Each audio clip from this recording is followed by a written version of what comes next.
Bueno, pues vamos a seguir platicando del tema que estábamos revisando.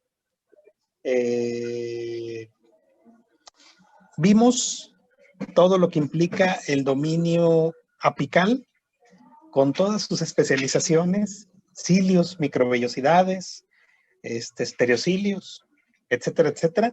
Y luego empezamos a revisar todo lo que es el dominio lateral. Platicamos de los complejos de unión, ya nomás nos queda el ejemplo, ¿sí? De un complejo de unión comunicante, ¿sí? Y vamos a revisar a continuación lo que se llaman las uniones de intersticio. Las uniones de intersticio también se les conocen como nexos o uniones comunicantes, ¿verdad? Fíjense que estos complejos de unión son zonas de comunicación intercelular muy chiquititas.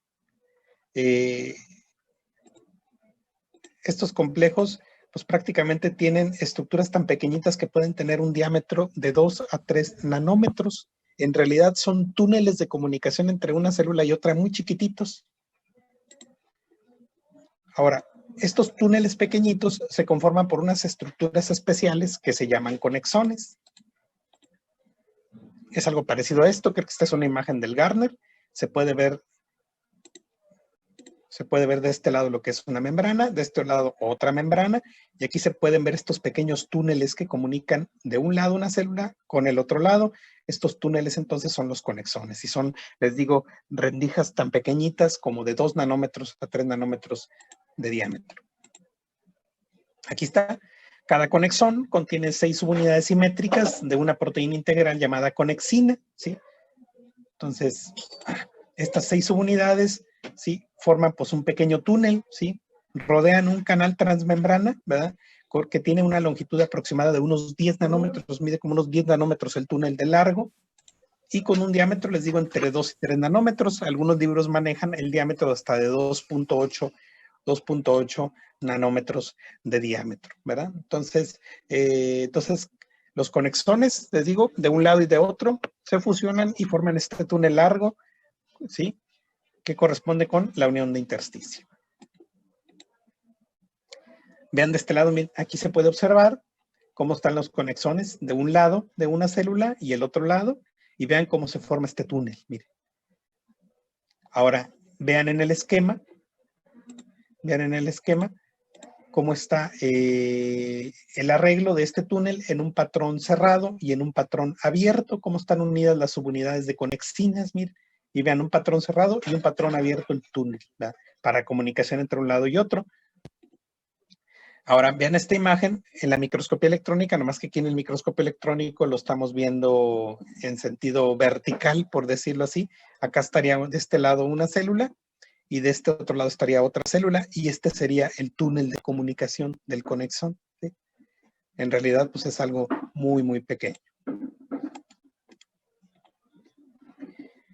Se dice que hay cerca de 21 miembros de familias de conexinas, ¿verdad?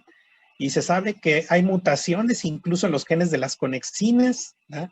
Que conllevan, ¿sí? Pues a defectos en la formación de los conexones y por obvias razones, pues falla en el funcionamiento de las uniones de intersticio, ¿verdad? Se asocian algunas enfermedades con patrón genético, estas mutaciones en genes de conexinas.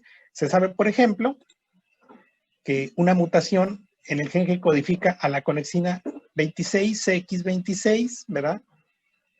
Se asocia a una enfermedad que se le conoce como hipoacusia congénita. Entonces vean cómo incluso están descritos mutaciones en un nivel así súper molecular de un elemento de los conexones, de los tantos que puede haber, y eso es más que suficiente para que el conexón no haga bien su trabajo y esto tenga repercusiones en el funcionamiento celular. Tan es así que una mutación de una conexina, aquí les pone el ejemplo CX26, se asocia a una enfermedad genética, lo que es hipoacusia congénita.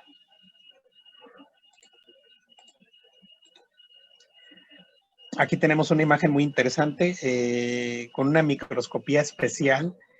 Hasta donde yo tengo entendido, esta es una microscopía de fuerza atómica. Obviamente, pues con los software de computadora y todo, pues le da un realce y hasta se le da un color a las imágenes para que vean la cantidad tan importante de conexiones que hay. Imagen de arriba, inciso A, imagen de abajo, inciso B. Vean en la imagen de arriba, en el inciso A, los conexones en patrón abierto. ¿Sí? Conexones en patrón abierto. Y en la imagen de abajo, conexones en patrón cerrado, ¿verdad?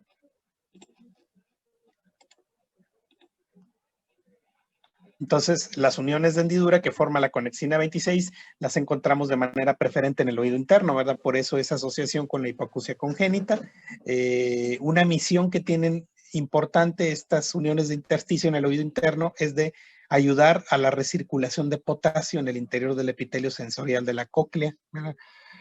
Pues ustedes saben que el potasio es un ion muy importante dentro del mantenimiento de la homeostasia del potencial de membrana, el potencial de membrana de todas las células del cuerpo humano. Entonces, si ese potasio no se encuentra en concentraciones adecuadas de un lado y de otro y no se está recirculando, pues obviamente va a alterar su concentración en algunas regiones y todo esto pues va a perjudicar el proceso de conducción nerviosa porque pues, se va a perjudicar el potencial de membrana. Entonces aquí vemos lo que es la importancia de la conexina 26, ¿verdad?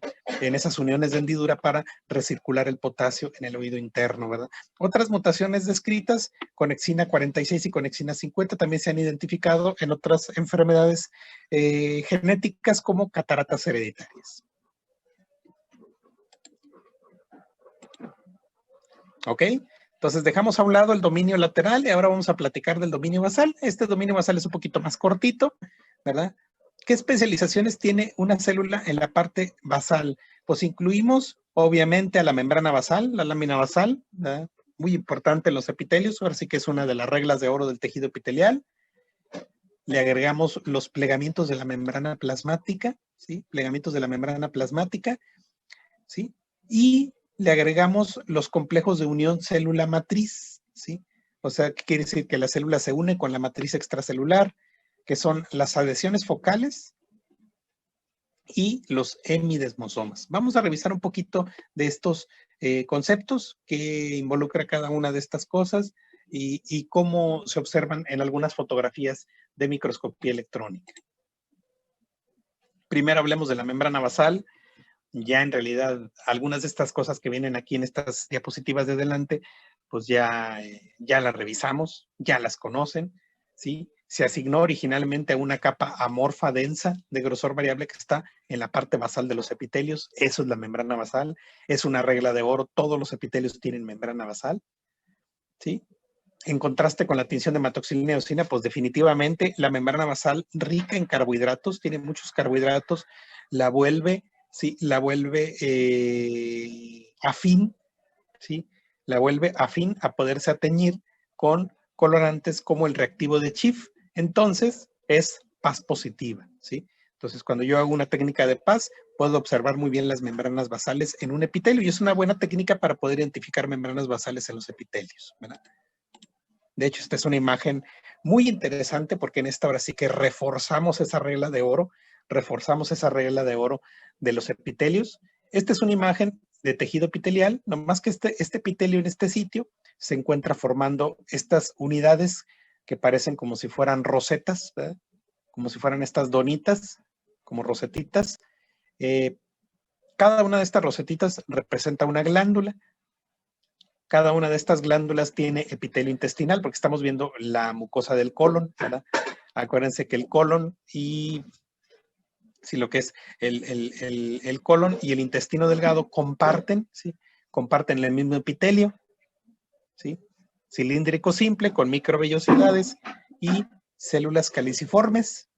Y aquí este epitelio se encuentra formando estas rosetitas que son glándulas. Ahora, pues no, aunque estén formando glándulas, pues no deja de ser un epitelio. ¿Verdad? Aquí está un epitelio de este lado, aquí está otro de este otro lado, acá, otra roseta de este lado, de acá y de este otro lado.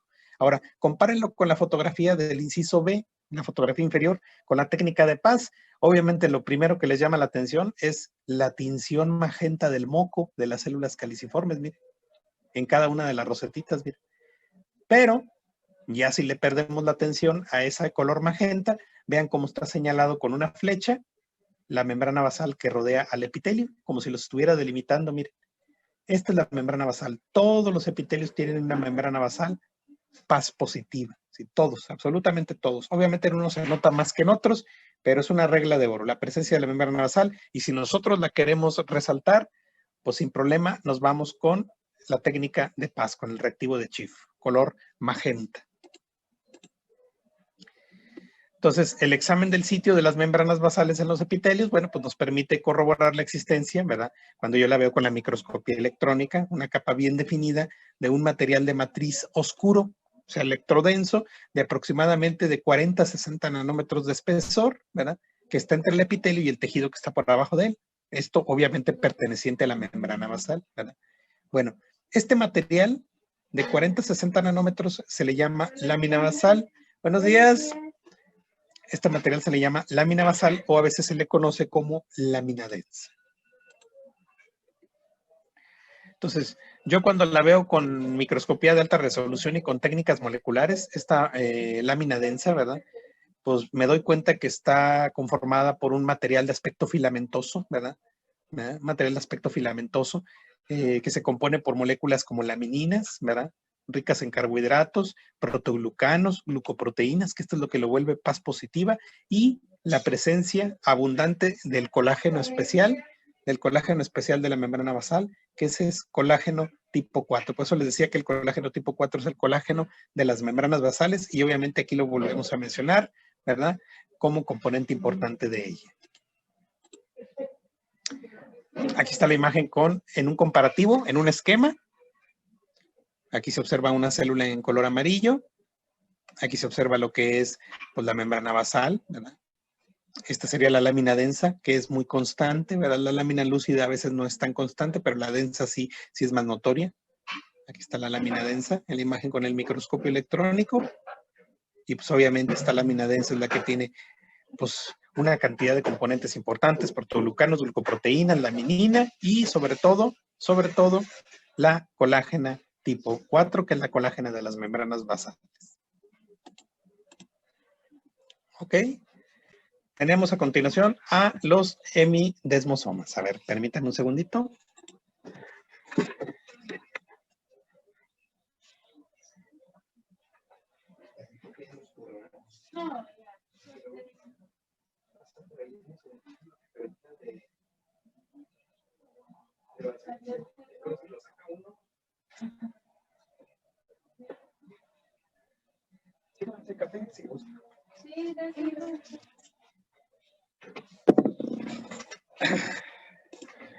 Ok, entonces, pues vamos a platicar a continuación de los hemidesmosomas.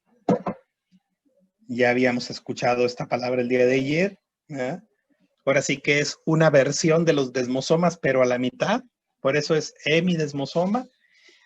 El desmosoma completo requiere una placa de inserción de un lado y una placa de inserción del otro lado de la célula, como está en el dominio lateral.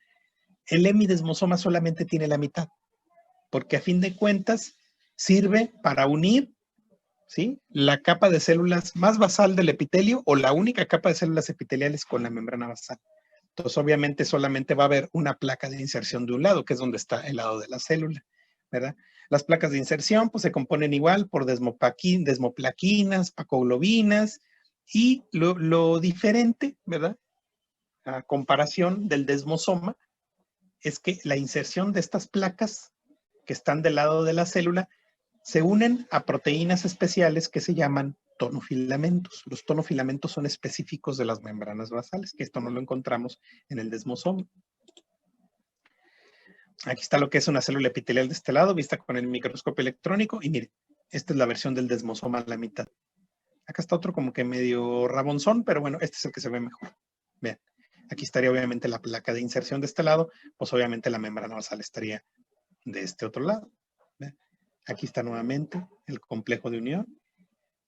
De hecho, aquí se puede observar algo que ya les expliqué o ya revisamos, que se ve con el microscopio electrónico. Y vamos a activar la pregunta a la tribuna. Vean la imagen, esta estructura, aquí está una larguita, aquí está otra más, esta otra de aquí, se ven en un corte longitudinal.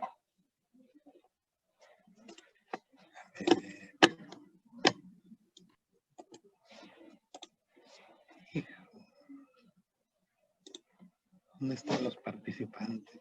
Ya. Es que luego de repente se nos desaparece, hombre. Por ahí vemos conectado a Fernanda Arenas, Stephanie, Brandon, Brian, Armando, Jenny, Yari, Ana Carla, le falta su botella de agua, Axel, Ariana, Itzel, Dioselín, JJ González con ese fondo de lujo. Vamos a ver. Mariana Patiño, Adela Arévalo, Elisa, Ingrid, Andrea. Fíjese que me llama la atención ahorita que veo aquí donde está Andrea conectada. Se alcanza a ver atrás de usted un mueble en la casa de mis suegros. Ay, ya se movió la pantalla. Tienen un mueble muy parecido y si no es que me atrevería a decir igualito a ese mueble que tiene usted de fondo, que es como de esos de que se abren como puertas. Y me llamó la atención ahorita que lo veo, está igualito. Sí, es un igualito ese. Pero bueno, a ver, ¿quién quiere contestar? ¿Qué son estas estructuras? Ahora les voy a preguntar a cada quien. A ver, tribuna libre. Microscopía electrónica, ¿qué es esto? Que ya les dije que tiene un patrón muy característico. Vean, esto de aquí. Que les dije, es un elemento de la matriz extracelular. Uno de los elementos de la matriz extracelular. Fibras de colágeno. Fibras de colágeno. ¿Quién fue el que contestó? Yo, Andrea del Campo. Andrea del Campo, muy bien contestado, excelente, ¿verdad? Son fibras de colágeno. ¿Qué les dije que tenían el patrón característico como si fueran código de barras? Como si estuvieran viendo un código de barras, así todo con líneas transversales. Así se observa la colágena. Bueno, pues de hecho, pues ahí tienen ya hasta el ¿cómo se llama? El acordeonzote, ¿verdad? Yo creo que a lo mejor están todavía muchos dormidos, ¿verdad? Pero pues aquí está la C, ¿verdad? Ya más, ni yo me había dado cuenta que estaba la C ahí, fíjense. Hasta ahorita que voy viendo la C. Pero bueno, ya está ahí el acordeón. Pero bueno, vamos a seguir. Ahora siguen los repliegues de la membrana basal. Repliegues de la membrana basal, pues estas especializaciones se encargan de transportar, están más bien muy desarrolladas en células que tienen un efecto de transporte de líquidos, ¿verdad? Obviamente, el objetivo de los repliegues de la membrana basal es aumentar el área de superficie. Para que mejor me entiendan, los repliegues de la membrana basal es como si estuviéramos viendo una especie de microvellosidades mal hechas, pero esas microvellosidades, en vez de estar en el dominio apical, están en el dominio basal. ¿Sí? Para que más o menos se den una idea, el comparativo, ¿verdad? Entonces, los repliegues son muy, muy desarrollados en células que participan en el transporte de iones. Y tan es así como hacen un bombeo activo de iones, incluso contra gradientes de concentración, o sea, tienen que bombearlos en contra de un punto de concentración. Eso hace que requieran energía, están dotados de organelos, ¿verdad? Por eso les digo que son como si fuera una especie de microvellosidades mal hechas, pero en vez de estar en el apical, están en el basal, y obviamente no se ven así con las formas de deditos como las microvellosidades, o sea, están mal hechos y aparte están más anchos, porque incluso albergan organelos, ¿verdad? Sitios donde se encuentran muy desarrollados los repliegues de la membrana basal, los túbulos renales, proximales y distales. Esta es una región del riñón.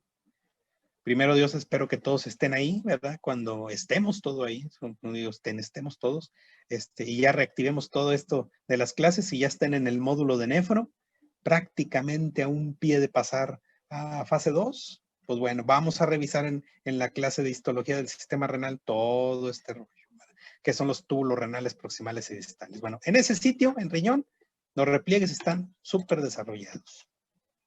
Ahora sí, aquí está la imagen con el microscopio electrónico. Se los voy a señalar. Acá estaría el núcleo de una célula. Miren. De hecho, aquí se pueden ver los plegamientos. Miren, aquí está un repliegue. Es como si fuera una microvellosidad gordita. Miren, acá está otro repliegue. Acá está otro repliegue. Otro repliegue. Los estoy delimitando el borde del repliegue, miren. Obviamente lo que más llama la atención es lo que está dentro de los repliegues, muy desarrollado en esa fotografía. A lo mejor algo borrositas, pero sí se pueden observar y que son importantísimas para ayudar al bombeo de iones y más contra un gradiente de concentración. Estas que se ven aquí todas larguitas son mitocondrias, miren. Tiene muchas mitocondrias entre los repliegues y obviamente estas mitocondrias propician energía para ayudar al bombeo de iones. Vean. Entonces, repliegues de la membrana basal. Ok, y ya por último, para cerrar este apartado de epitelios de revestimiento, vamos a mencionarlo nada más dentro de las correlaciones clínicas, porque este tema lo vamos a tocar mucho a profundidad, pero una super profundidad cuando estemos el siguiente año, por allá a principios del mes de febrero, porque con eso de que pues, nuestro plan de trabajo de inicio de módulo se va a recorrer 2 semanas, y les decía el día de ayer que ya por indicaciones del señor rector, pues vamos a la Universidad de Guanajuato, pues va a tener un inicio de actividades. Obviamente las universidades apegadas a la Universidad de Guanajuato también siguen este estatus de inicio de actividades hasta el 25 de enero. Entonces, por si mientras cómo se vaya a poner esto de la pandemia y todos vamos a estar temblando en diciembre y a principios de enero con el frío, si son peras o manzanas, pues también las actividades las vamos a recorrer y vamos a venir empezando hasta casi final de mes, ¿verdad? Entonces, pues obviamente los módulos se recorren y obviamente pues al recorrerse los módulos se recorren las pláticas y pues obviamente se altera un poquito el programa, ¿verdad? Pero a fin de cuentas pues los tiempos sí se cumplen, ¿verdad? Entonces, bueno, esto lo vamos a revisar con mucha profundidad en el módulo de patobiología. Existen algunos estados de enfermedad, algunos estados patológicos en donde un epitelio se cambia por otro. Y ustedes van a decir, ¿cómo es eso de que si tienes un epitelio se pueda cambiar por otro? Ese evento patológico, ese fenómeno se le llama metaplasia, ¿sí? Fíjense que la metaplasia siempre es una respuesta de los epitelios a una especie de reprogramación.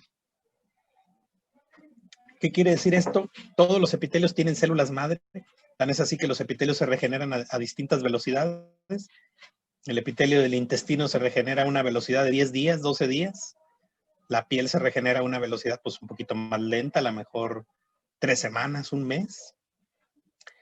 Ahora, al haber regeneración, pues obviamente hay células madre. Las células madre tienen la capacidad de poder escoger líneas celulares si hay algún evento o algo que la esté alterando, ¿verdad?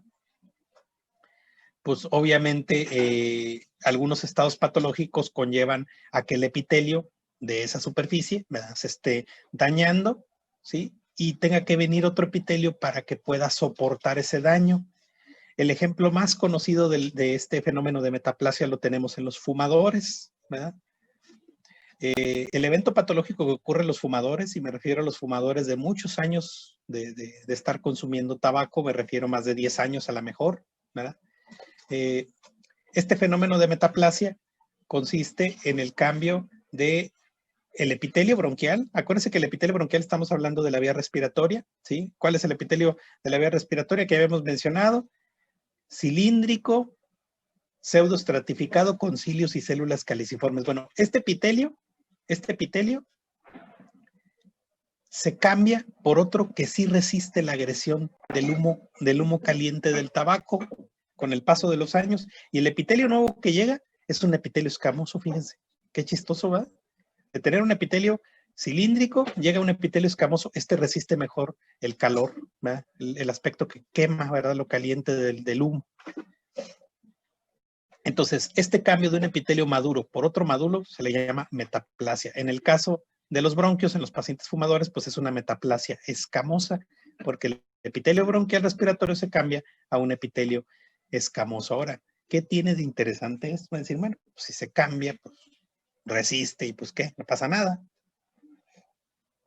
Pues no, sí pasa. El epitelio que llegó nuevo, metaplásico, es un epitelio que con el paso del tiempo tiene más propiedades de poder tener mutaciones, tiene más defectos en su estructura molecular y es más susceptible a que pueda alterar su genoma y se pueda volver maligno, se pueda volver un cáncer. Entonces, tan es así que uno de los cánceres de pulmón más frecuentes que hay y que mata y sigue matando a muchas personas en el mundo, yo creo que de los cánceres en los que por más que se le investiga, híjole, no se logra salvar la gente. y se mueren y se siguen muriendo.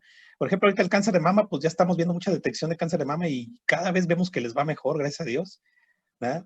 Pero el de pulmón nomás no. El de pulmón no, porque pues desgraciadamente cuando ya da datos el cáncer de pulmón ya no es operable. Y si no es operable, nomás se va a quimio, se va a radio y pues se persina y se va a su casa, ¿verdad? Con una sobrevida de 5 años, 6 años o menos. Entonces, eso es lo malo de este tumor, ¿verdad? Que por la ubicación que tiene, se nos escapa para el diagnóstico.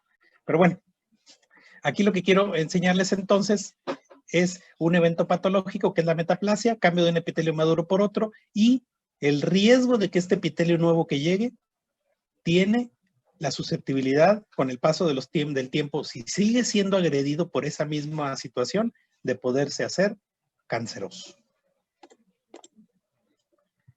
Bueno, pues entonces cerramos ese apartado de epitelios de revestimiento, todo ese bloque de epitelios lo cerramos y ahora vamos a hablar de la segunda parte del capítulo, que es una parte corta, ¿verdad? Que es el epitelio que forma glándulas. Acuérdense que los epitelios están de dos maneras, o revestimiento, que es lo que revisamos anteriormente, las 2/3 partes del tema, y esta tercera parte restante, el epitelio que forma glándulas. ¿Qué quiere decir una glándula? Una glándula es una unidad secretora. Pues obviamente, estas células tienen esa capacidad, ¿verdad?, de producir sustancias. Obviamente, cuando yo hablo de glándulas, no necesariamente me estoy refiriendo nomás a la tiroides, no nomás me estoy refiriendo a la pituitaria. Cuando yo hablo de glándulas, hablo de células que pueden producir desde enzimas, desde iones, desde mucinas y obviamente pues hormonas, ¿verdad? Entonces, algunas de las células epiteliales tienen esa capacidad de producir, ¿sí? De producir una sustancia que se envía con un destino en particular y con una función en particular. Esas son las glándulas. Ahora, ¿cuáles son los patrones de secreción celular? Vamos a mencionar a continuación una clasificación, ¿verdad? ¿Cómo englobamos o cómo dividimos a las células del epitelio glandular de acuerdo a la secreción del producto? Y esto casi siempre se lo aplicamos a las glándulas exocrinas.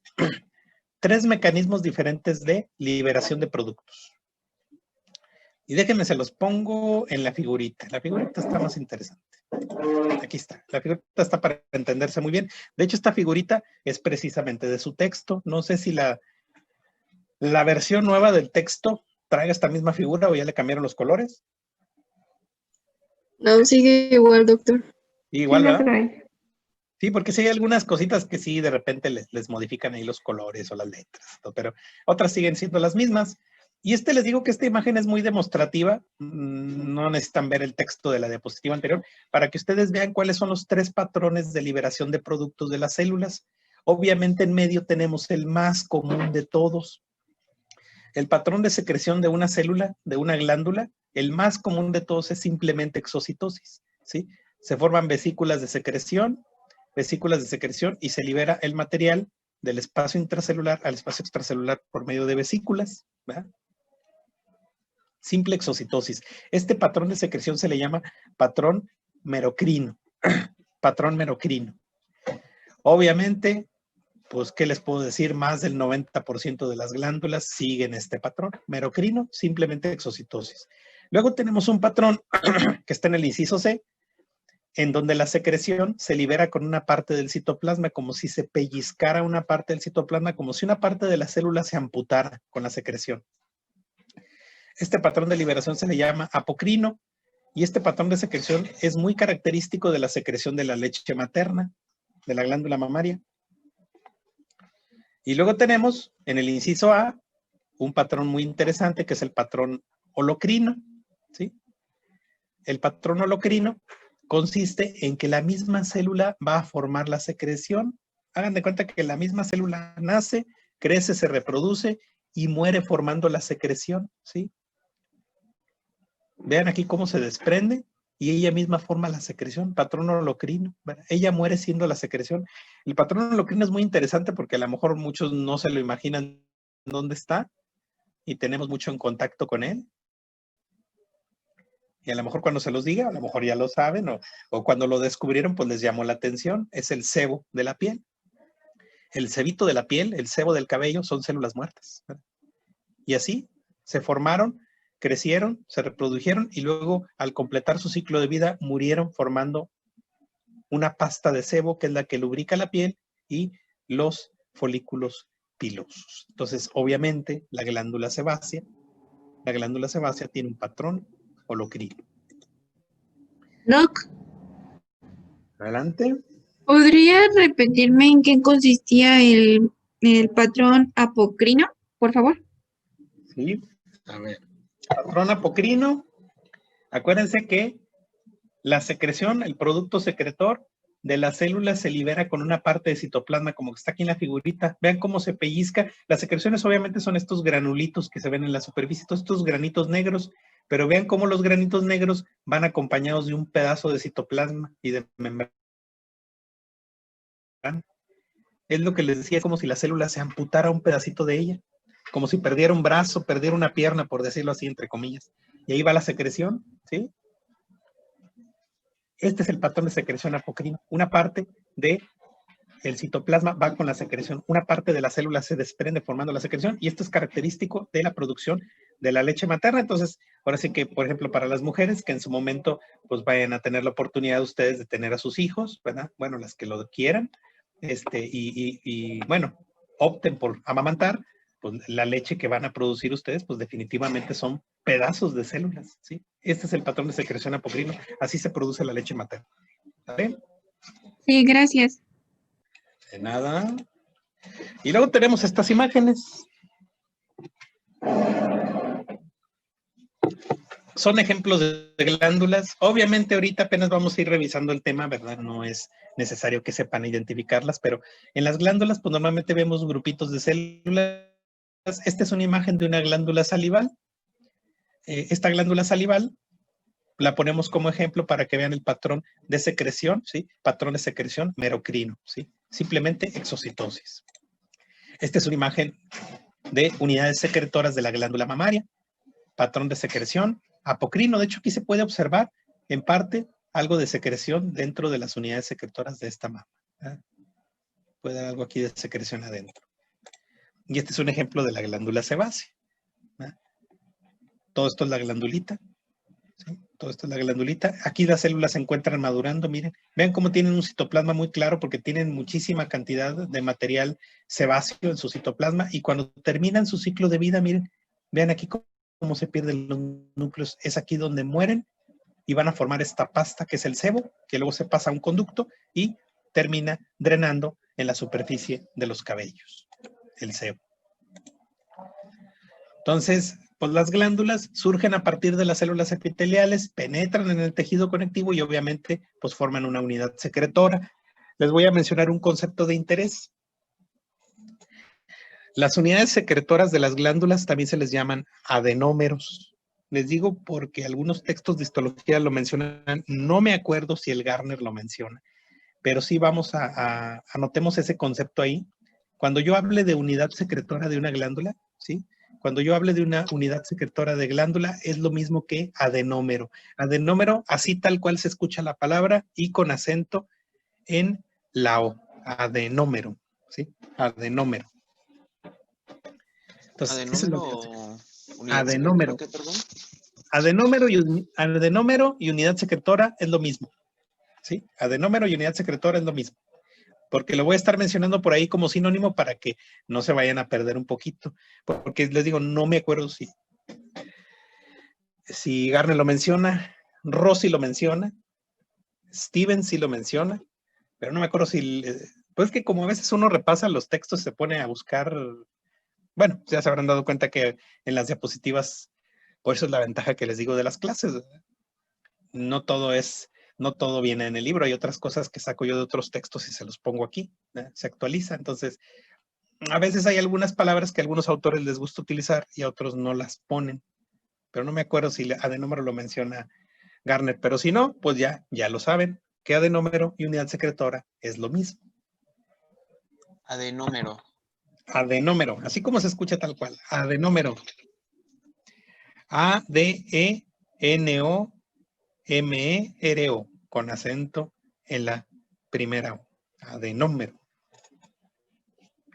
Ok, ahora tenemos otra clasificación de glándulas en dos grupos de acuerdo al método de distribución de los productos secretores, ¿verdad?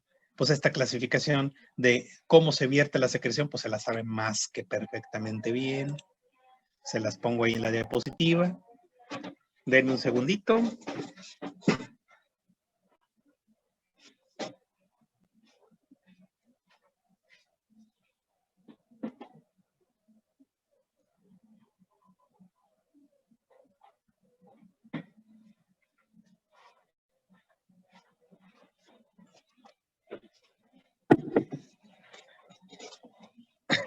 Entonces tenemos glándulas exocrinas, pues son las que envían sus productos a través de conductos y los mandan hacia una superficie, ya sea interna o externa. Las glándulas exocrinas, obviamente las unidades secretoras o los adenómeros no son suficientes, requieren un conducto para transportar su material hacia sea una superficie, una cavidad o una víscera hueca. Las glándulas endocrinas, ¿verdad?, secretan directamente sus productos a la circulación, ya sea a la sangre o a la circulación linfática. Las glándulas endocrinas, pues que requieren muchos vasos sanguíneos y obviamente las unidades secretoras o adenómeros, pues no necesitan conductos. Las glándulas endocrinas carecen de conductos. ¿Por qué? Porque sus secreciones van directamente a la sangre. ¿Sí? Aquí está, muchos tipos de células de características endocrinas secretan moléculas llamadas hormonas. Pues obviamente esas hormonas sirven como moléculas de señalización y obviamente esas hormonas tienen una célula blanco o un punto blanco donde van a actuar, ¿verdad? Este concepto de clasificación que les voy a mencionar a continuación, perdón, aplica a las glándulas endocrinas y se refiere de acuerdo a la distancia que debe de viajar el producto, o sea, la hormona, cómo clasificamos a las glándulas endocrinas en tres grupos. Cuando se produce una secreción y el blanco donde va a hacer efecto es la misma célula, este patrón se le llama autocrino. O sea, ella misma produce la hormona y ella misma se estimula. Paracrino. La célula blanco es una célula que está cerquita o pegada a la célula que produjo la hormona, o sea, está vecina a ella, está en su vecindad. Entonces, pues no tiene necesidad de pasar al torrente sanguíneo. Se produce la hormona y pues tiene efecto sobre la célula que está a un ladito, sobre la célula vecina. Patrón de secreción paracrino. Y obviamente el patrón endocrino, pues obviamente la célula blanco sí se encuentra muy lejos y sí requiere mucha distancia para transportar la hormona y obviamente requiere la sangre para llegar. Entonces tenemos estos tres patrones de secreción de glándulas endocrinas, de acuerdo a la distancia que tiene que viajar el producto secretor para alcanzar su sitio blanco. Ok, entonces vamos a platicar de los dos tipos de glándulas exocrinas y glándulas endocrinas. Vamos a revisar nuevamente nomenclatura. Entonces, si habían pensado que con los epitelios ya habíamos terminado nomenclatura, pues no se salvan. Vamos a volver a revisar nomenclatura. Reglas de oro. Obviamente las glándulas exocrinas son más difíciles, el tema es más complicado, ¿verdad? Las glándulas endocrinas no. El patrón de glándulas endocrinas es muy sencillo, para los nombres son bien fáciles, pero las glándulas exocrinas, algunas de ellas tienen apellidos. Y ahorita vamos a ver cuáles son las reglas para eso. Tanto las exocrinas como las endocrinas se dividen en glándulas unicelulares y glándulas multicelulares. Y ustedes me van a decir, a lo mejor este concepto les genera algo de confusión. Porque si yo estoy hablando de glándulas, pues estoy hablando de grupitos de células que trabajan para hacer una secreción. Y se van a decir, bueno, pues como si estoy hablando de grupitos de glándulas, me hablan de una glándula unicelular. Pero esta clasificación así la estipularon los morfólogos. Entonces los morfólogos dicen que hay células que trabajan de manera individual para producir la secreción y no necesitan agruparse, no necesitan formar grupitos para producir esa secreción, trabajan solas. Eso es a lo que se le llaman glándulas unicelulares. Es una única célula secretora. En el caso de las exocrinas, aquí no hay vuelta de hoja. En los mamíferos y en la especie humana solamente existe una sola glándula unicelular exocrina. Y ya la revisamos. Se llama la célula caliciforme, ¿sí?, que está muy desarrollada en la vía respiratoria y en el tubo digestivo. ¿verdad? Pues obviamente esta glándula unicelular, ¿verdad? Es una célula que trabaja de manera individual, se encarga de producir mucina, moco, es una célula gordita con una parte estrecha basal, ¿verdad? Que está sí, pues reducida, y una parte apical que está gordita, que es donde guarda la mucina, que se le llama teca, que es la zona ancha. ¿Sí? Esta sería la región estrecha de la base, que también se le conoce como tallo de la célula caliciforme, y obviamente la teca, que es la parte ancha de su citoplasma, donde se guardan las gotitas de mucinógeno, que es la mucina inmadura, ¿verdad? Obviamente aquí la pintamos en color verde, ¿verdad? Y es muy característico la forma que tiene la célula caliciforme, porque recuerda a como si estuviéramos viendo una copita, por eso se le dice caliciforme, en forma de cáliz, en forma de copita. Algunos también le llaman así, células en copa o células de globet, también les llaman de globet con G, G de gato. Aquí está una imagen con el microscopio electrónico, esta sería la parte estrecha o el tallo, y esta sería la teca. Vean cómo con el microscopio electrónico la mucina también tiende a verse clarita, electrolúcida. Todo esto son las gotitas de mucinógeno. Obviamente, esta ya la revisamos, es una imagen del epitelio intestinal, intestino delgado, cilíndrico simple con microvellosidades y células caliciformes. Aquí están las gorditas células caliciformes. Aquí hay varias. La que gusten escoger. De hecho, ahorita ya hasta vimos hace unos minutos, ¿verdad?, cómo se ven las células caliciformes gorditas positivas con la técnica de Paz para carbohidratos, ¿verdad? Nuevamente, el epitelio intestinal, ¿verdad? Aquí están muchísimas células caliciformes intercaladas en el epitelio, ¿verdad? Ok. Vamos a ver entonces a continuación las glándulas multicelulares. Las glándulas multicelulares se clasifican como glándulas... bueno, antes de ver esto, vamos a mencionar las reglas de oro. Las glándulas multicelulares sí llevan nombres y en algunos de los casos llevan apellidos. Déjenme nomás ver si vienen las... No, regresemos a la anterior. Son 3 reglas de oro que yo utilizo para dar el nombre a una glándula multicelular exocrina. 3 reglas de oro, las cuales están aquí mencionadas, 2 de ellas en la diapositiva y la tercera no está mencionada. Ahorita la voy a explicar. Regla número 1 para la nomenclatura de las glándulas multicelulares, ¿sí? Fíjense bien. Regla número 1. Si la glándula exocrina solamente cuenta con un conducto único, la glándula exocrina será simple.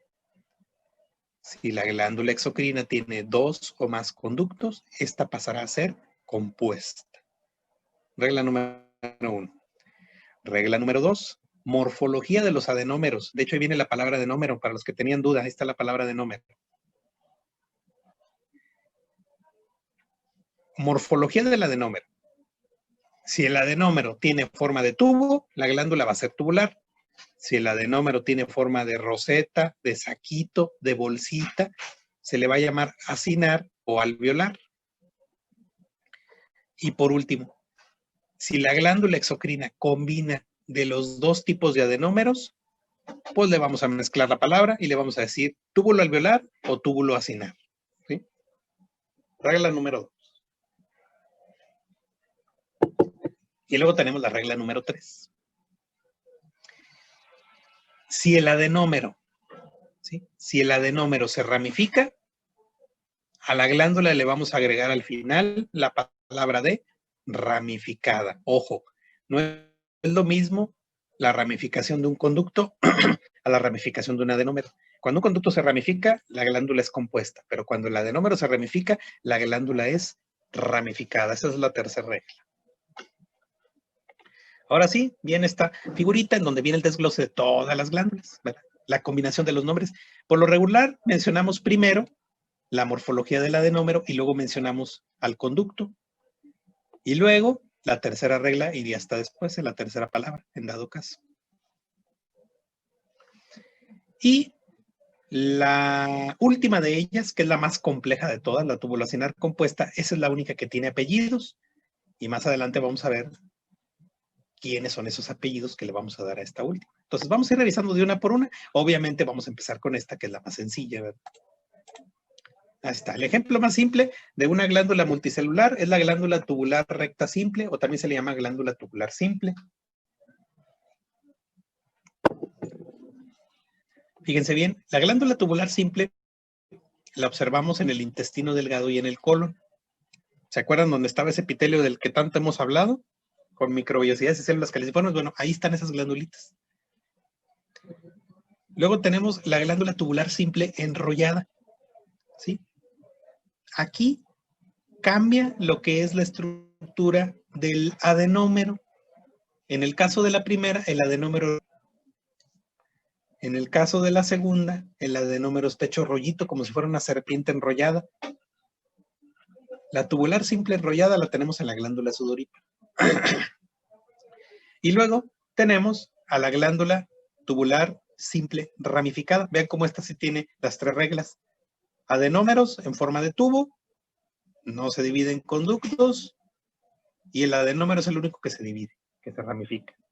Entonces ahí está, glándula tubular simple ramificada, la encontramos en el estómago. Entonces vamos a ir revisando ejemplos de las 3. Glándula tubular simple o tubular recta simple, mire. Aquí está lo que es el conductito. Ah, otra cosa muy importante, que eso también viene en su texto. Eso sí, no me acuerdo si esta figura siguen siendo las mismas del Garner en esos colores, ¿verdad? Pero sí, pues bueno, más sencillo. Los conductos están en color morado y los adenómeros están en color verde. Eso es muy importante para que les ayude a interpretar la imagen. Aquí está, tubular simple, tubular recta simple. El adenómero tiene forma de tubo y obviamente un único conducto. Aquí está. Mucosa del colon. Esta sería la glandulita. Esta sería la glandulita. Acá está otra. Acá está otra. Tinción con hematoxilina y eosina. Que no se les olvide. Núcleos en morado, citoplasmas en rosa.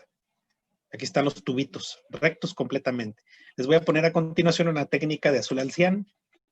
Azul al cian para que vean el moco en color azul. Miren, aquí está el tubito. Vean cómo es completamente recto. Aquí está otro tubito. Otro tubito. Glándula tubular recta simple, mucosa del colon. Algunos también le dan un nombre propio a estas glandulitas y esto lo vamos a revisar en gastro. Estas glandulitas rectas, no me acuerdo si Garner lo menciona y si no se los comparto, se llaman criptas de Lieberkühn, ¿sí? Les conocen como criptas de Lieberkühn. Lieberkühn es un nombre alemán, tiene hasta diéresis, incluso la palabra. Luego si quieren les paso el nombre ahí en un texto para que lo anoten. Obviamente no se los voy a preguntar como criptas de Lieberkühn, porque pues obviamente eso se los pregunto, pero en gastro. ¿Ve? Estas glandulitas, así se les llama, criptas de Lieberkühn. ¿Ve? Pero bueno, se los comparto para que ya lo sepan como cultura general para ustedes. Ahora viene la enrollada. Tubular, simple enrollada. Un único conducto, por eso es simple. El adenómero está en forma de tubo, pero ¿qué le pasa al adenómero? Se hace rollito como si fuera una serpiente enrollada. Tubular, simple enrollada. El ejemplo de esta glándula lo tenemos ¿en dónde? En la sudorípara. En la glándula sudorípara. Y ahorita que me acuerdo, no nos ha pitado todavía que ya cumplimos los 40 minutos, ¿verdad? Como que nos regaló tiempo Zoom, o no sé si llevemos menos tiempo, o siento yo que llevo mucho tiempo hablando y no me han pedido. Porque ya me pasó una vez, ¿eh?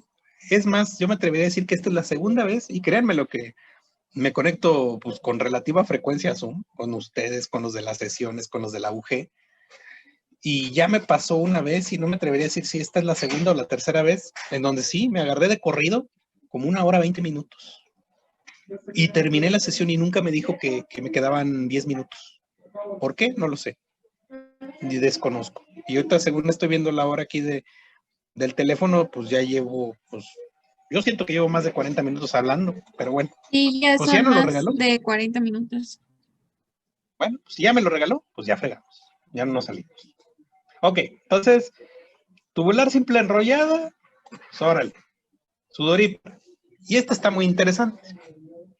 Está muy interesante porque ustedes van a decir, ay, ¿a poco sí voy a ver la glandulita así como rollito y como una serpiente y bla, bla, bla? Pues no, porque pues desgraciadamente los cortes histológicos no son perfectos, ¿verdad? De este lado observamos un corte histológico de lo que es la piel. Este es el epitelio de la piel. Ya lo revisamos. Epitelio plano, estratificado, queratinizado. Este es el epitelio, que también se le llama epidermis. Y todo el tejido que está por abajo de la piel se le llama dermis. Obviamente, la dermis, pues ya revisamos algunos de sus componentes, que es tejido conectivo, sustancia fundamental, fibras. Bueno, las glandulitas van a estar en la dermis, en este nivel. Ahora, ustedes van a decir, bueno, ¿cómo veo yo las glándulas? ¿A poco voy a ver así la serpiente enrolladita? No, no la voy a ver. Lo único que voy a poder observar van a ser los adenómeros. Y a ustedes les va a dar una imagen falsa, de como si hubiera muchos adenómeros, miren, y todos en un mismo nidito. Miren, este es un nidito de adenómeros, acá está otro nidito, y acá está otro nidito. Y ustedes van a decir, oiga, Doc, sí es cierto, o sea, parece como si hubiera muchos adenómeros. Pero en realidad es un único adenómero, pero como está hecho rollito, está todo enroscado como una serpiente, al momento que pasa la cuchilla del corte, da el aspecto como si tuviera muchas luces, pero en realidad es una única luz. Vean un acercamiento, miren. Aquí está lo que son los adenómeros. Obviamente en unas pequeñas partes se da el inicio de lo que es el sistema de conductos, ¿verdad? El sistema de conducto, perdón, es un único conducto, pero lo que les quiero compartir es eso, o sea, cómo es una estructura que está completamente enrollada y al momento que pasa la cuchilla para ver el corte histológico, pues genera muchas rebanadas, pero en realidad es un único adenómero, nomás que está enrollado. Tubular simple ramificada. Aquí lo explicamos en la figurita. Es característica del estómago, un único conducto. El único que se va a ramificar van a ser los adenómeros. Y los adenómeros tienen forma de tubo. Esta tiene los tres nombres, tubular simple ramificada. Mucosa del estómago, que sería esta de aquí. Aquí empieza la glandulita. Aquí va el conductito. Empieza más o menos a esta altura el adenómero y vean cómo los adenómeros se dividen. Aquí incluso el adenómero está bifurcado, dividido en dos. Aquí está también dividido en dos.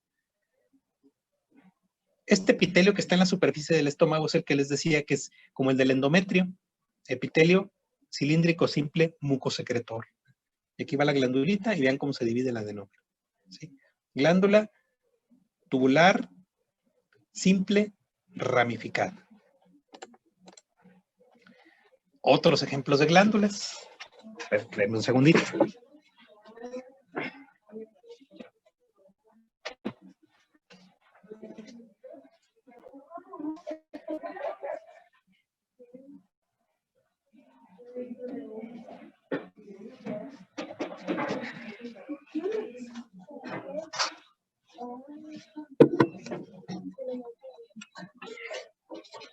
Bueno, ya hablamos de las glándulas tubulares. Ahora vamos a hablar de las acinares. ¿Qué quiere decir? Que el adenómero tiene forma de acino. El acino es como si fuera una forma de alveolo, como si fuera una forma de saquito, de bolsita. Ya no es un tubo, es una bolsita. Y lo encontramos de manera característica en la uretra. Son unas glándulas que se llaman glándulas periuretrales o glándulas de Littré, desarrolladas en las mujeres. Se encargan de producir moco hialino que lubrica la superficie de los labios menores y el vestíbulo de la vulva, ¿verdad? Glándula acinar simple, que sería algo como esto. Vean, es un único conducto. Y el adenómero tiene forma de bolsita, forma de saquito. Ahora viene la acinar simple ramificada. ¿Sí? Adenómero en forma de bolsita, único conducto, y el adenómero es el que se divide. Este ya lo revisamos ahorita. ¿Dónde la tenemos? En la glándula sebácea, fíjense. Y esto ya lo vimos ahorita, patrón de secreción de células que producen el sebo por vía holocrina, que es donde les dije que la misma célula nace, crece, se reproduce y muere formando la secreción. Glándula acinar simple ramificada, que sería algo como esto, único conducto. Lo que se dividen son los adenómeros en forma de saquito, de bolsita. Obviamente en el corte histológico no las voy a ver así. no es posible. Lo único que voy a poder alcanzar a ver es algo como la imagen que les puse de la glándula sebácea, gordita, nada más así. No podemos ver de otra manera. No podemos ver de otra manera porque en realidad el plano de corte no permite verla así como en el dibujito. Pero bueno, ya esa glándula sebácea ya la tocaremos a más a profundidad cuando revisemos el módulo de músculo esquelético, que es ahí donde vemos lo de piel, ¿verdad? Luego vamos a pasar a ver a continuación a las glándulas compuestas. Glándulas compuestas. ¿Qué quiere decir las glándulas compuestas? Que tiene un conducto que se divide en muchos. El conducto se ramifica en muchísimos. Por eso es la palabra compuesta, en 2 o más. Y los adenómeros en este caso tienen forma de tubo.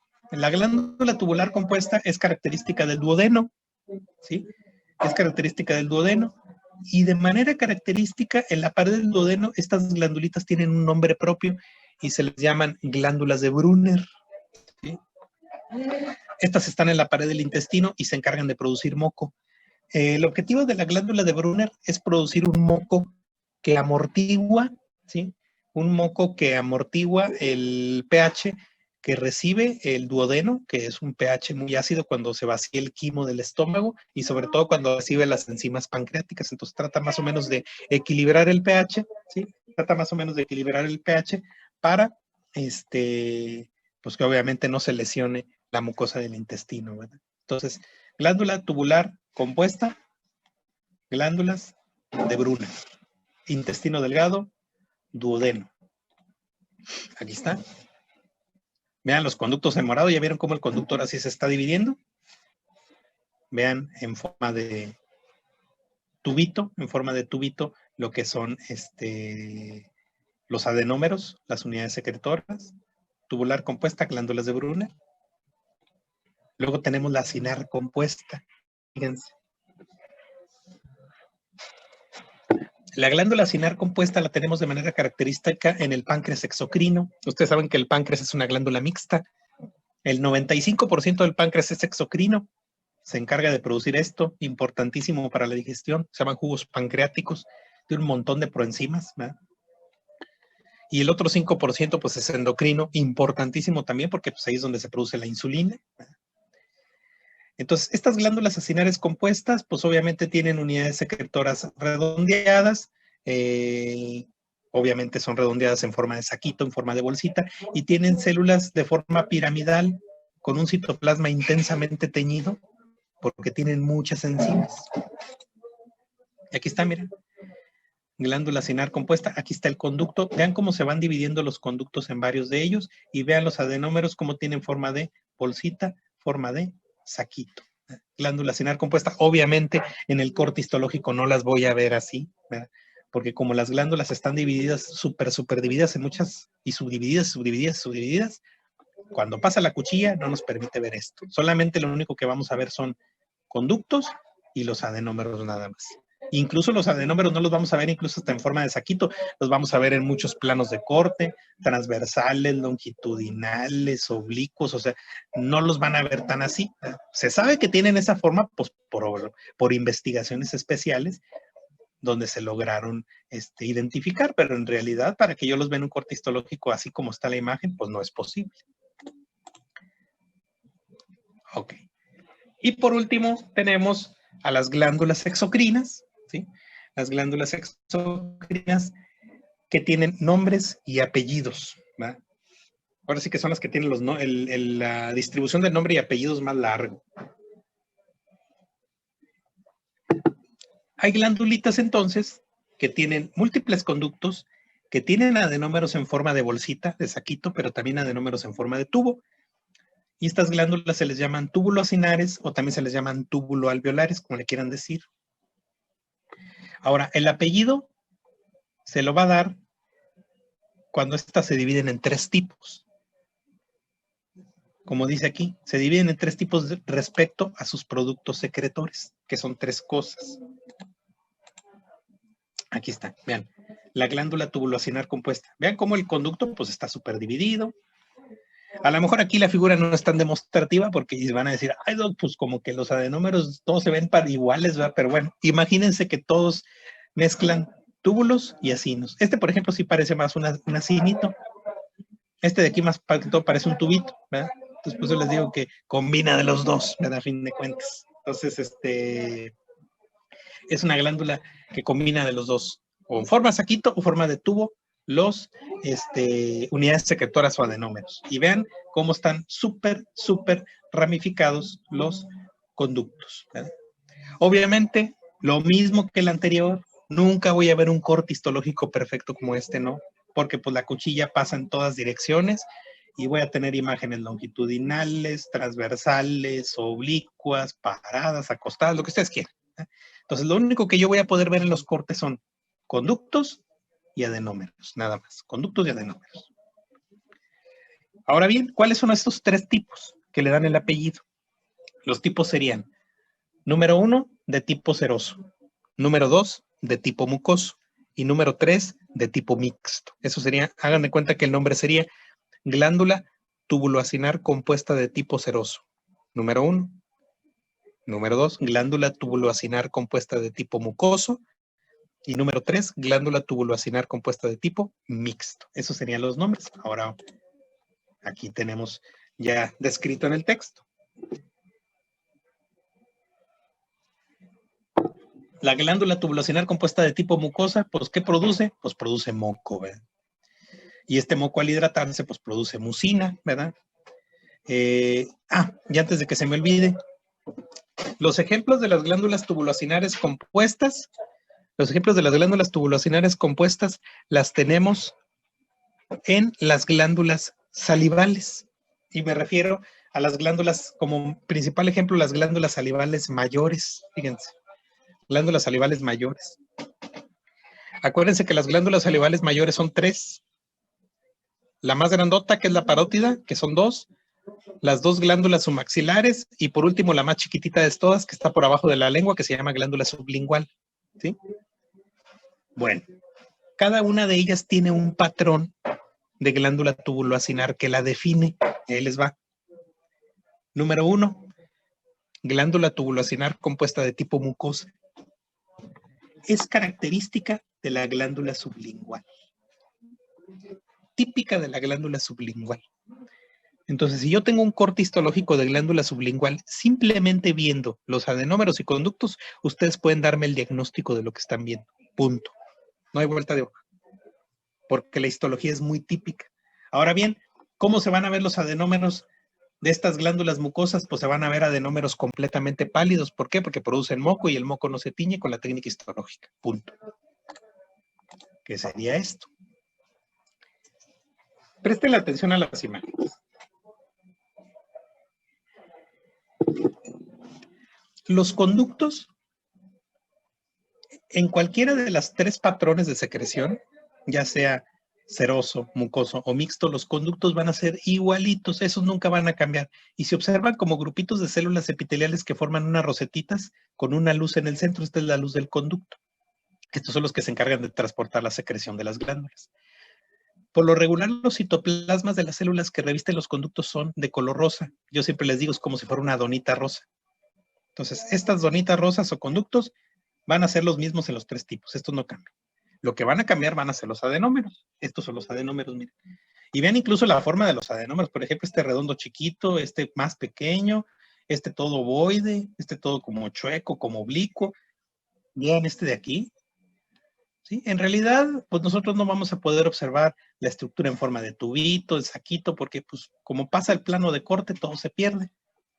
Pero lo que ustedes sí pueden observar son las características del adenómero, y con la característica del adenómero sí pueden decir qué tipo de acino es. Por ejemplo, vean cómo los núcleos quedan desplazados a la periferia y todo el citoplasma es completamente claro. Completamente claro. No hay tinción en el citoplasma. ¿Por qué? Porque se encarga de producir moco y el moco no se tiñe.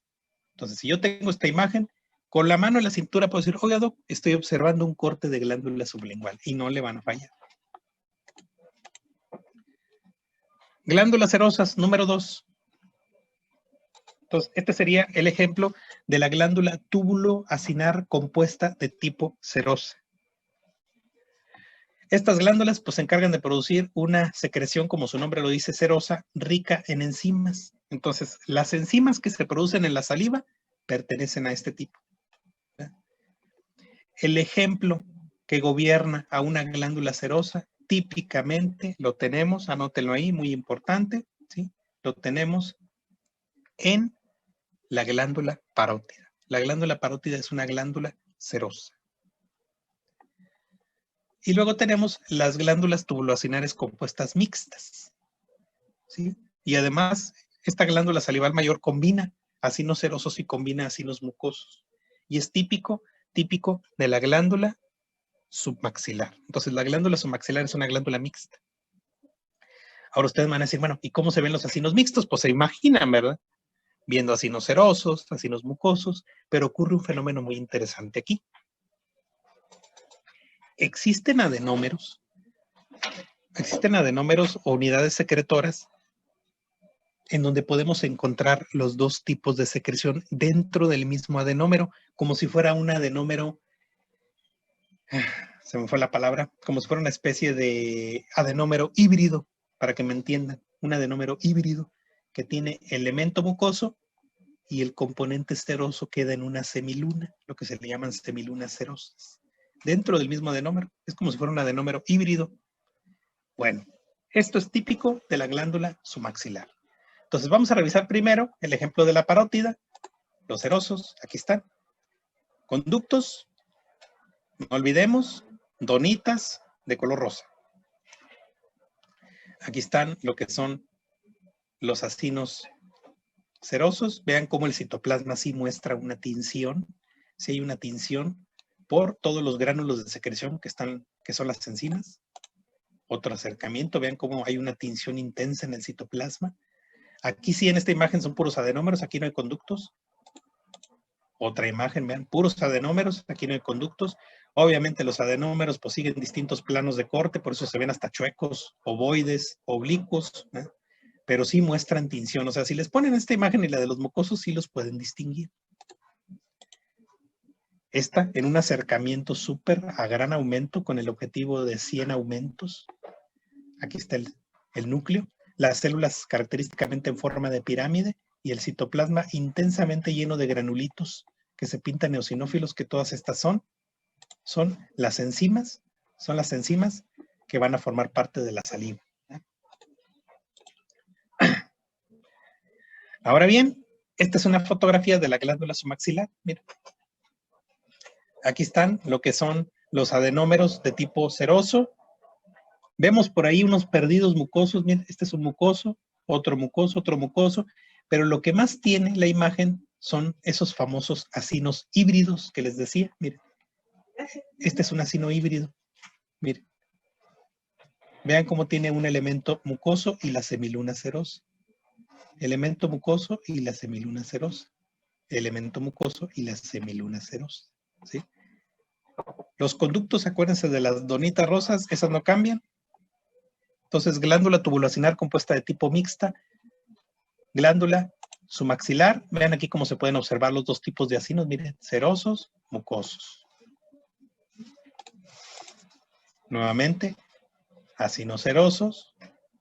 Y vean, aquí están los híbridos, miren.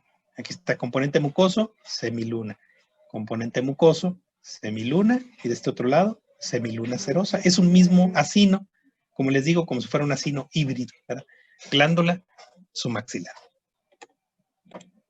¿Ok? Y ya por último, tenemos a las glándulas endocrinas. Ya con esta parte terminaríamos el tema de epitelios. Ya nomás solamente nos va a quedar un solo tema para finalizar, ahora sí que los objetivos principales del módulo, en el caso de histo. Entonces, esta parte está muy cortita. En realidad no son muchas diapositivas. Y vamos a ver los ejemplos. La ventaja de las glándulas endocrinas es que el tema es muy sencillo, ¿sí? Porque su morfología y su nomenclatura es muy fácil. Pues aquí están glándulas endocrinas, obviamente no tienen conductos, pues sus productos secretores pues se vierten directamente a la sangre o a la linfa. Las principales glándulas endocrinas están en la lista, ¿verdad? Ya las conocen bien: tiroides, paratiroides, pituitaria. Las gónadas también son glándulas, ¿verdad? Testículos y ovarios. El hígado, a lo mejor muchos dicen, ¿el hígado cómo va a ser una glándula? ¿El hígado es una glándula? El hígado es una glándula mixta, tanto exocrina como endocrina, ¿verdad? La placenta, etcétera, etcétera. Vamos a ver cuál es el arreglo o los principales patrones celulares que tienen las glándulas endocrinas. Ah, y otra cosa. Las glándulas endocrinas también tienen componentes unicelulares, como les llaman glándulas unicelulares. ¿Sí? A ver, denme un segundito.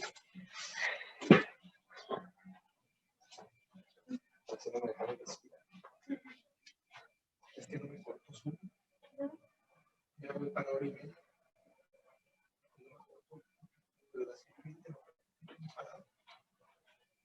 Le saqué la lotería. Creo que es la tercera vez que me pasa que Zoom me deja hablar y hablar y hablar y hablar y no me corta. Ya más de una hora y media.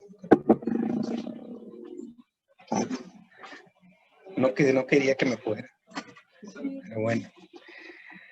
Ok, entonces les digo que también las glándulas endocrinas tienen componentes unicelulares, no más que esto sí, la familia de los componentes unicelulares de las endocrinas es muy, muy grande, súper, súper grande. Existen listas y listas y listas de células que se encargan de producir múltiples hormonas en el cuerpo humano. Obviamente no los vamos a revisar aquí porque en cada uno de sus módulos las vamos a tocar.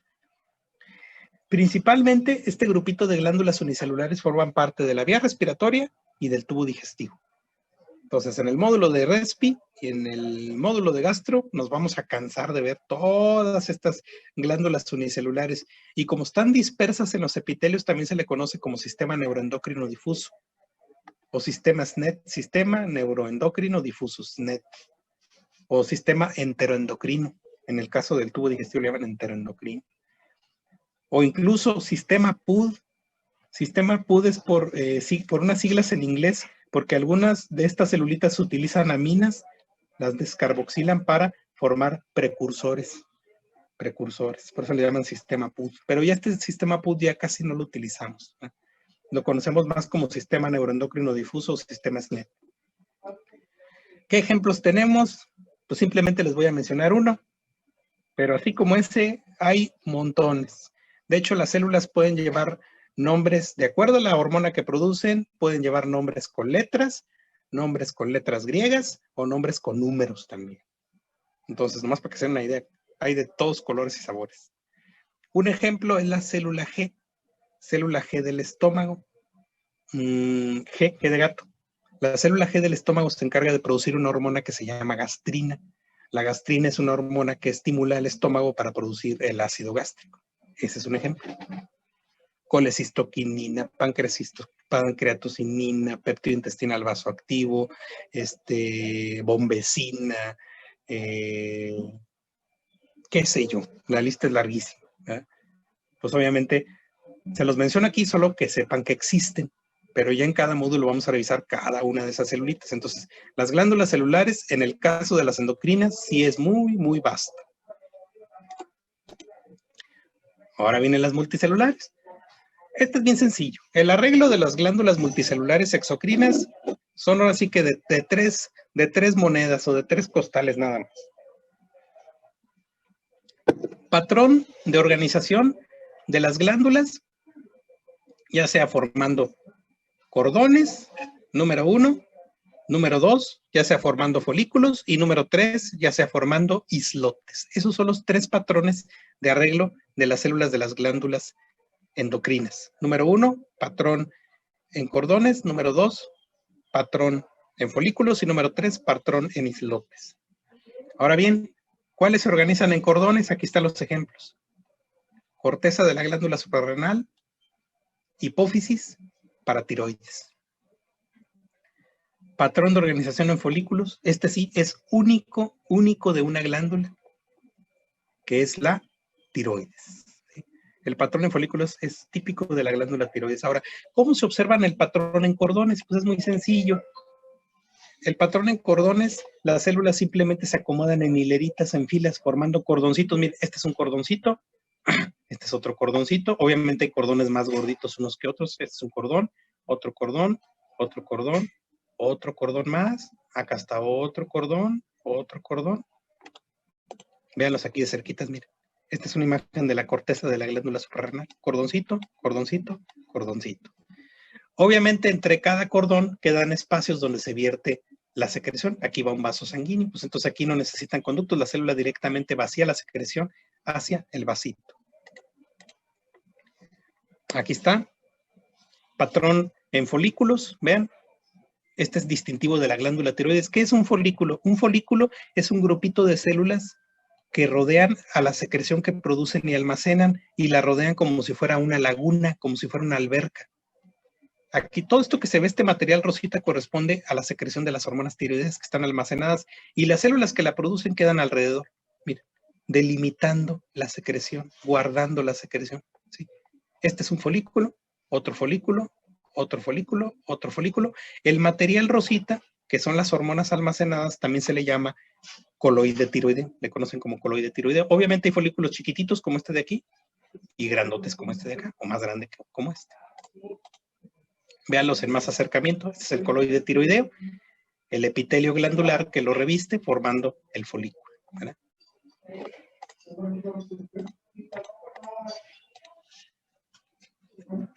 Y un tercer patrón, en donde las células secretoras se acomodan en islotes o acúmulos irregulares. ¿Qué quiere decir? Es como si fuera una pelotita de células. Una pelotita de células que pueden ser de a muchas. O sea, les puedo estar hablando que podemos tener grupitos de células de a 30, de a 40, de a 50, de a 60. O sea, dependiendo del tamaño del islote, ¿verdad? El ejemplo clásico de los islotes los tenemos en el páncreas y de hecho reciben un nombre especial y se llaman islotes de Langerhans.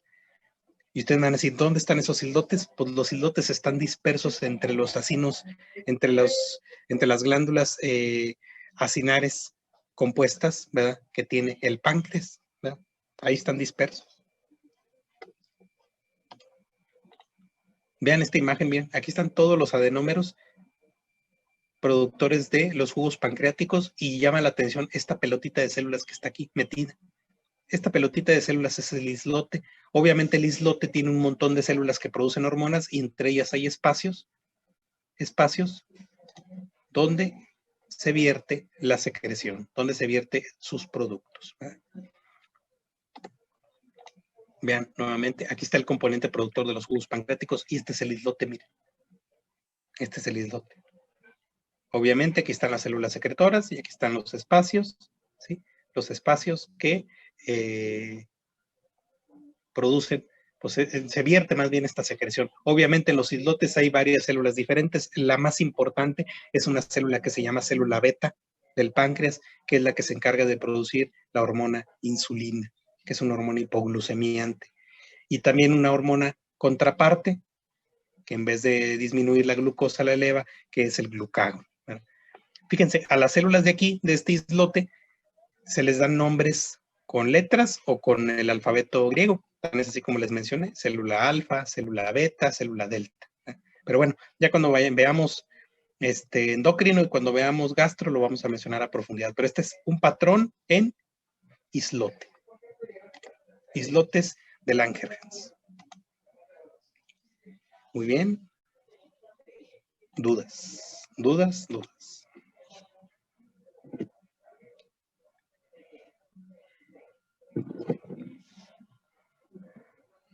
¿Algo que quieran agregar? ¿Algo que quieran comentar? Pues ya no las echamos. Aquí está la imagen, vean. Diapositiva 175 de 175. Pues ya nada más nos queda un tema, muchachos, y esperemos que en la siguiente semana lo podamos revisar y terminamos nuestros objetivos del curso. Tejido conectivo también es un tema largo, pero no tan largo como este. Es un poco más cortito. Pues entonces, si no hay preguntas, que ahora sí tuvimos la suerte de que Zoom nos dio todos los beneficios de no cortarnos la comunicación. Nos veríamos la siguiente semana. Igual vemos a ver si hay opciones para vernos entre semana y ya terminar el programa. ¿Algo más que quieran comentar? ¿Jefes de grupo? No, creo que no, doctor. ¿Todo? Bueno, ok. Esténse pendientes y espero para la siguiente semana pasarles las actividades de lo que van a contestar del manual para que lo vayan haciendo con tiempo y tengan por ahí unas 2 semanitas para hacerlo, la tarea, y ya luego recoger o ver cómo me van a hacer llegar la evidencia. ¿Verdad? Sí, doctor, está bien. Ok, Sí, bueno, doctor. pues muchas gracias entonces. Gracias y los veo la siguiente semana. Sale. Muchas gracias, doctor. Gracias, Gracias a doctor. ustedes, buen día. Gracias, doctor. Bye. Gracias, doctor. Bye. Gracias, doctor. Bye.